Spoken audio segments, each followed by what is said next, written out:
ഇന്ന് നമ്മൾ സൂപ്പർ മാർക്കറ്റിൽ പോയപ്പോൾ കിട്ടി കുറച്ച് മത്തിയാണ്. അത് ക്ലീനാക്കി വൃത്തിയാക്കി കുറച്ച് മസാലയൊക്കെ തേച്ച് പിന്നെ ഒരു കൊളസ്ട്രോളിനുള്ള ടാബ്ലറ്റ്സൊക്കെ കുടിച്ചിട്ട് പൊരിക്കാനുള്ള ഏർപ്പാടാണ്. അപ്പോൾ കുറച്ച് കറിവേപ്പിലിട്ടു. അത് കഴിഞ്ഞതിന് ശേഷം അതിൻ്റെ പുറകുള്ളത് എന്താണെന്നുള്ളത് ഞാൻ പിന്നെ പറഞ്ഞുതരാം. നമ്മൾ മസാലയൊക്കെ തേച്ച മത്തി ചാള പതുക്കെ എണ്ണയിലേക്ക് ഇട്ടു.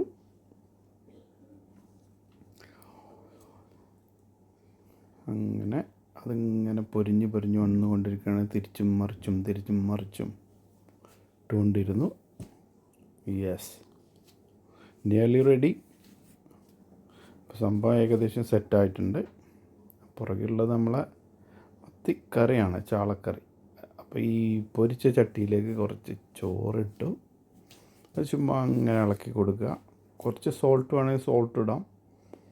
അത് കഴിഞ്ഞിട്ട് കൊളസ്ട്രോളിൻ്റെ ഗുളിക കുടിക്കാൻ മറക്കരുത് കേട്ടോ. അപ്പോൾ ഇതായിരിക്കും നമ്മൾ ചുള്ളന്മാരവിടെ ഇരിക്കുന്നുണ്ട്. ഇതെല്ലാം കൂട്ടി ഒരു പിടുത്തം പിടിക്കാനുള്ള പരിപാടിയാണ്. ദൈവം ഓൾ സെറ്റാണ്. നമ്മൾ കുറച്ച് ചോറെടുത്തു, 2 മീനെടുത്തു, കുറച്ച് ഉള്ളിയും. ഇതാ കണ്ടോ, കൂട്ടിക്കുഴച്ച് ഒരൊറ്റപ്പിടുത്തം. യെസ്. ഇനി ഒരു നുള്ള് മത്തി. യെസ്. ചെറിയൊരു പീസ് ഉള്ളിയും. സൂപ്പർ.